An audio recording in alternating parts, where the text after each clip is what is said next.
The blizzard had stopped screaming an hour ago, leaving the mountain pass in a silence so heavy it felt like a burial. Elena Brooks lay in a drift beside the jagged rocks, her red silk dress, a mockery of the life she had been promised, soaked through with blood and ice. The vibrant crimson fabric spread across the drift like a fresh wound, a stark, beautiful tragedy against the blinding white of the northern tundra. Her fingers were already numb, a sign that the end was coming, but she couldn't move. The wolf's bane laced into the enemy's blade had made sure of that. It pulsed through her system like liquid lead, keeping her trapped in her human form, unable to shift, unable to heal, and unable to scream as the frost began to claim her lungs. She watched her breath form small crystalline plumes that dissipated into the thin air, each one shallower than the last. She was prepared for the darkness. She was prepared for the peace of the cold. What she was not prepared for was the vibration that began to rattle the stones beneath her head. It was a low, guttural thrum that felt like a localized earthquake. Then came the shadow. A massive black wolf crested the ridge, its fur matted with ice and its eyes glowing with the molten fury of an alpha king. As the beast descended toward her, a low predatory growl vibrated in its chest, the sound of a hunter who had found a dying prize. Elena closed her eyes, bracing for the snap of jaws, but the killing blow never came. The growl hitched, breaking into a jagged, strangled sob of recognition. Bennett Hayes shifted mid-stride, falling to his knees as a man. "Elena," he whispered, his hazel eyes flooding with a desperate, agonizing heat. He hadn't just found an enemy, he had found his soul. The wind howled with renewed ferocity, threatening to bury the mountain pass in a tomb of white. But Bennett did not flinch. He remained on his knees, his massive warm hands shielding Elena's frost-covered face from the biting sleet. Behind him, the heavy crunch of boots announced the arrival of his elite guard. General Kyle stepped forward, his hand resting on the hilt of his blade as he looked down at the woman in the crimson silk. "Sire, she is Crescent Moon blood." Kyle's voice was hard, clinical. "The scouts confirmed she was with the convoy that ambushed our southern flank. She is a spy, a peace offering meant to distract us. We must end this now and continue the pursuit before the tracks vanish." Ben's head snapped up, his hazel eyes glowing with a terrifying, lethal light that silenced the veteran soldier instantly. "You will not touch her," he growled, the sound vibrating from deep within his chest. "She is not a spy. She is mine." Defying every protocol of war and the frantic warnings of his advisors, Ben moved with a desperate, singular focus. He didn't order a stretcher or wait for a medic. Instead, he slid one arm beneath Elena's knees and the other behind her back, lifting her slight, shivering frame against his broad chest. The heat radiating from his alpha body was intense, a furnace fueled by the bond that had just roared back to life. He tucked her head into the crook of his neck, using his own cloak to seal out the storm. As he strode back toward the fortress, his internal fire pulsed into her cold skin, a rhythmic command of his will. "Live. Breathe for me." He wasn't just carrying a woman through a storm, he was dragging her back from the gates of death, and he would burn the world down before he let the cold take her again. The antiseptic bite of the infirmary air was a harsh contrast to the cedar and spice that saturated Elena's senses as she drifted back to consciousness. She opened her eyes to find Bennett silhouetted against the frosted window, his presence so massive and dark it seemed to pull the light from the room. He didn't move, but the air rippled with the force of his unspoken fury. "Why did you run, Elena?" His voice was a low, jagged rasp. He crossed the room in a single predatory stride, looming over the bed. "I searched for months. My mother told me you took the money because you never loved me, that you vanished because I was a burden to your ambition. 5 years of silence, and now I find you in a crescent moon shroud." Elena tried to sit up, a gasp of pain catching in her throat as the wolf's bane burn flared in her veins. I didn't take her money, Ben. She told me she'd kill you, strip you of your crown, if I stayed. I ran to save your life, not to leave it. She reached out, her fingers trembling as they brushed the fine wool of his sleeve. But I didn't run alone. Ben's eyes narrowed, the molten gold in his irises flashing with suspicion. What are you talking about? The girls, she whispered, her voice breaking. Ava and Audrey. They're safe, hidden in the foothills. You think you found an enemy today, but you found the mother of your children. She looked directly into his soul, her gaze unwavering. Go to them, Ben. Look at them. They don't have my eyes. They have that Hazel, the color of a storm in the forest. Your daughters are waiting for their king. The map of the northern foothills was etched into Bennett's mind with the precision of a digital HUD, but his guidance was purely primal. He didn't wait for a tactical briefing or the armored transport. Leaving the stronghold behind, he shifted into the massive obsidian wolf that had become a legend of terror among his enemies, his paws devouring the miles of frozen terrain in a blur of predatory speed. Behind him, his elite extraction team struggled to keep pace, their engines roaring against the gale. But Ben was fueled by a desperate golden tether that pulled him toward a nondescript cabin tucked beneath a shelf of ancient granite. As the scent of wood smoke and old pine reached his nose, it was joined by something sharp and unwelcome, the metallic tang of crescent moon scouts. They were already there. Ben didn't slow. He hit the clearing like a kinetic strike, shifting midair as he smashed through the first line of scouts. He was a whirlwind of lethal efficiency, his claws finding purchase in armor and bone before the enemies could even chamber around. He wasn't acting as a businessman or a diplomat. He was a father reclaiming his blood. The cabin door creaked open just as Ben neutralized the final scout.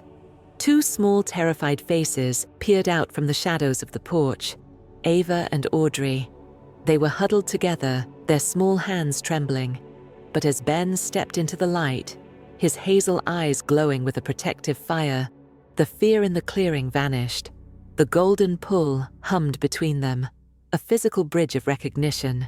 He gathered both girls into his massive arms just as his backup arrived, shielding them with his own body. The heirs of the Hayes throne were no longer ghosts in the snow. They were in the arms of their king, and the world was about to feel his wrath. The heavy iron gates of the Hayes manor swung open like the jaws of a waking beast, admitting the black-armored SUV into a world of curated perfection and lethal secrets. As Bennett stepped out, he didn't offer his hand to a dignitary. He reached back to lift Ava and Audrey into the crisp evening air. Elena followed, her posture rigid, wrapped in a coat of heavy charcoal wool that Ben had draped over her shoulders, like a suit of armor. Inside the grand foyer, the air was thick with the scent of expensive bourbon and the hushed murmurs of the pack's elite.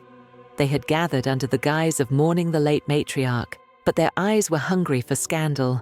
That hunger turned into a stunned, suffocating silence the moment the girls' boots hit the marble floor. "Who are they?"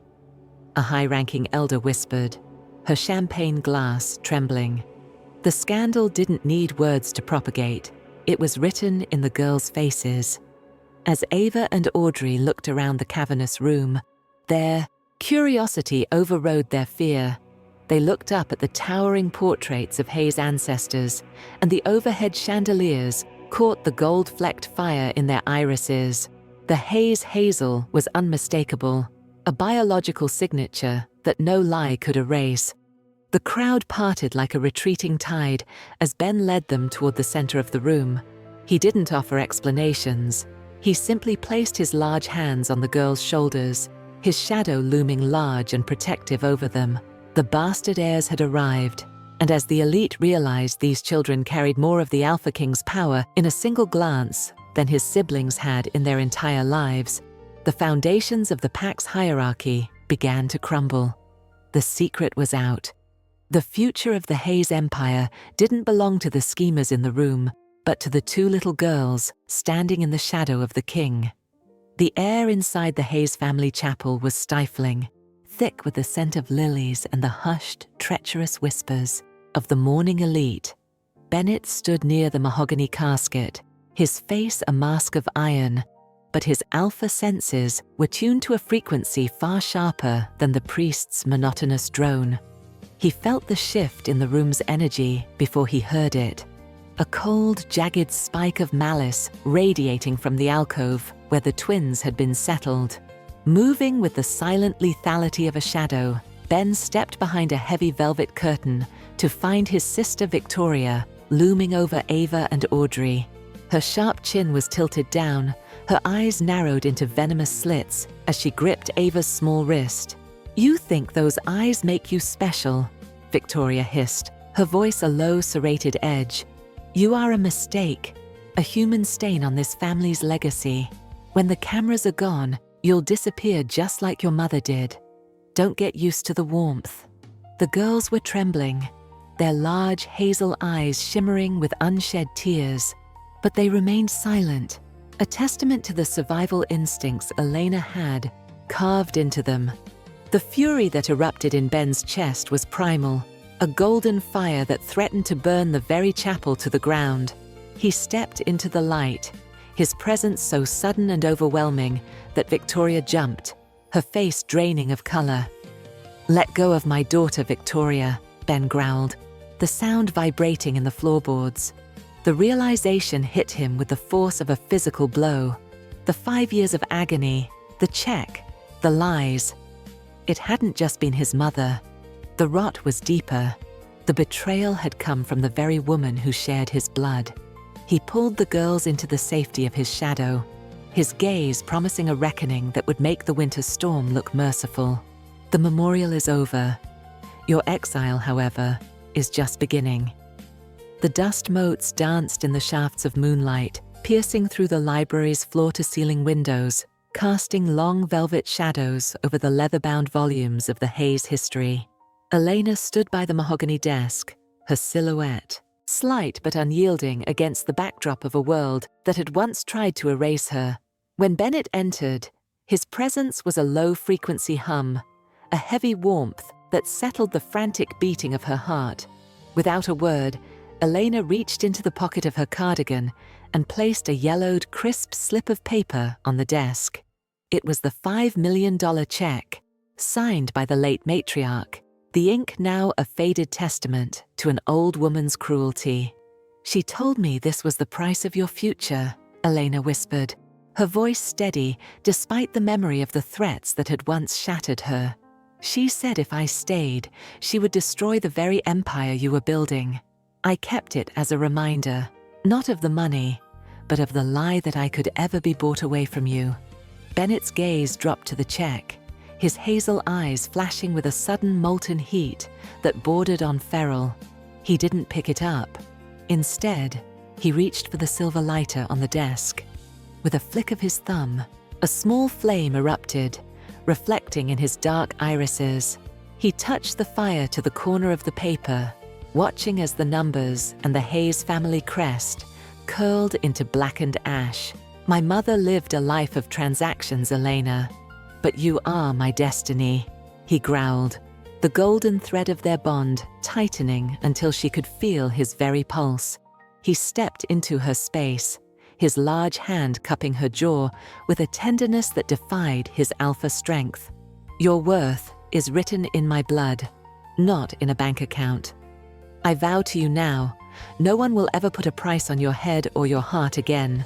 You are the queen of this pack, and the world is about to learn that you are priceless."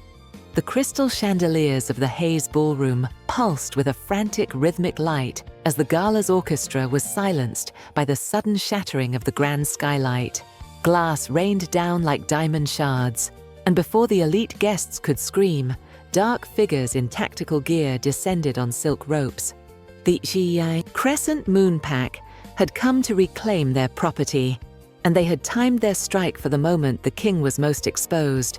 Bennett didn't reach for his security comms or look for his guards. The moment a lead scout leveled a weapon toward Elena, The billionaire magnate vanished, replaced by a force of nature. A guttural, earth-shaking roar ripped from his throat, shredding the fine silk of his tuxedo jacket as his frame expanded with terrifying speed. He didn't complete the change. He stopped in the violent, beautiful threshold of the half-shift, his muscles corded with unnatural power, his hands lengthening into obsidian claws, and his face hardening into a predatory mask of fur and fangs. He moved in a blur of lethal grace, putting himself between Elena and the attackers.